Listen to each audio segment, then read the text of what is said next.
এখন চলছে আমাদের বুকুর চুল কাটা। আর এই যে ছেলেটা দেখতে পাচ্ছেন খুব ভালো চুল কাটে, দেখে নিন। যারা যারা চেনেন তারা চলে আসবেন, যেমন বলবেন সেরকম কেটে দেবে। এখন এই বাচ্চারা চলছে চুল কাটা আমাদের বুকু। কালকে বাইক থেকে এসছে, আজকে চুল কাটতে এসছে।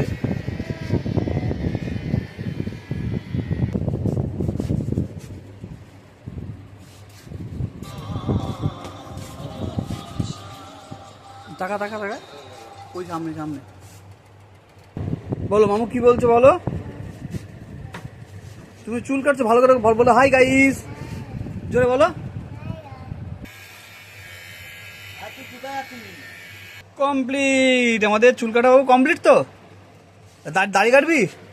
দাড়ি গোপ কাটবি? দাড়ি কাটবে তোর। চাচিস না, চাচতে হবে না, কাটবে, চাচবে না।